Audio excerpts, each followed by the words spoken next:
welcome to the virtual Early Career Ocean Professional Day, also known as ECOP Day. Thank you for joining us in the handoff from the first international conference for the UN Ocean Decade for Sustainable Development. The ECOP Day exposes young scientists and professionals to opportunities for networking, sharing experiences, and best personal growth across time zones and disciplinary boundaries. An Ocean Decade is a one-in-a-generation opportunity and the first global campaign to catalyze ocean science solutions for sustainable development. We got a lot of ECOPs from a variety of professional disciplines to showcase their ocean-related work, activities, and contributions. So as we all dive into the Ocean Decade, we really wanted to make a space where each of us can share and reflect on our experiences as part of the global ECOP community. So let's get to know each other a little. While I was in the limiting factor, I was looking out of one of the windows and it looked like it was snowing. Small white particles slowly making its way to the bottom on the seafloor. These white particles are called marine snow, which is made up of organic material from the surface of the ocean. And this organic material also includes plants. So these plants that I'm studying from the shallow reefs are helping in sustaining life throughout the food web and at these depths in the Challenger Deep. Logical point of view, studies have shown that seaweeds are efficient at sequestering carbon. And in regards to economy, seaweed farming remains a fairly new sector in Europe. Countries in Asia are the main producers. The EU import value of seaweed has been increasing for the past 6 years, and the demand is expected to keep increasing in the coming years. Innovation is really important for to make a sustainable world, and to improve science and to avoid disasters. Technological advances in how we get data, how fast we get data, how fast we can interpret data has definitely helped, aid in research and how fast we can, interpret that, which research tells us what's going on in the ocean. And so if we can know that, we can get that information out to the world, obviously that helps. So many times scientists, biologists go into these indigenous communities and act like these people don't know anything. They have 1,000 years of peer review supporting everything they do in their ecosystems.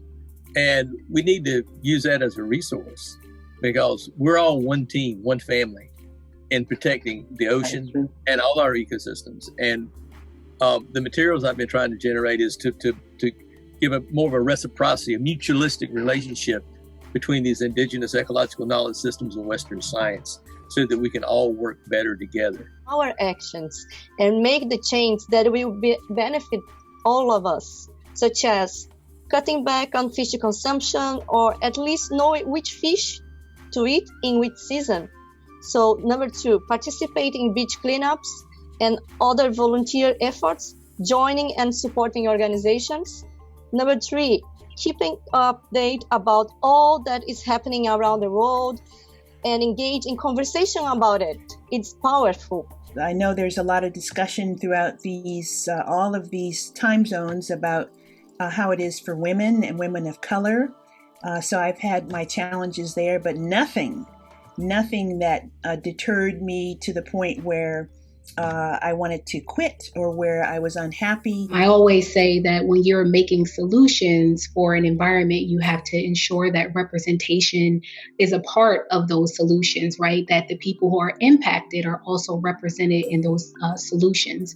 And so when I think about diversity and representation, I don't limit that to maybe gender or race or ethnicity. It really is diversity in perspective. It's diversity in thought. It's diversity in experiences.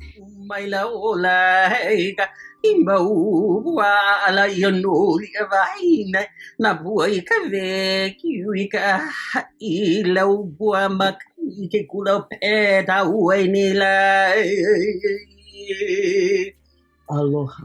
The Pacific is the ancestral home of the Hawaiian people. It's a strategic oceanic region of influence and impact that serves as a global education canvas for the highest levels of learning to generate real-world solutions guided by our indigenous wisdom.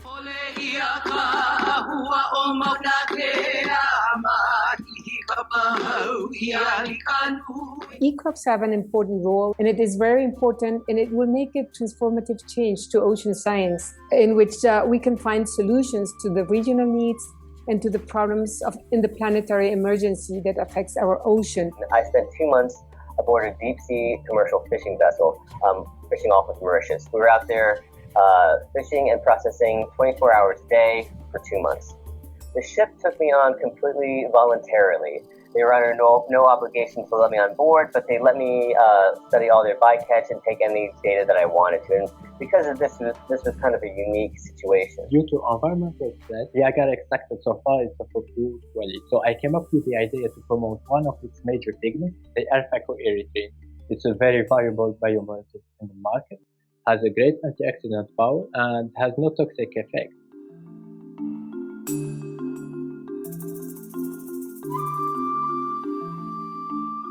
So I think as young people, you need to have those experiences, even participating in these VCOP days. And I'm noticing how supportive people are in the chat.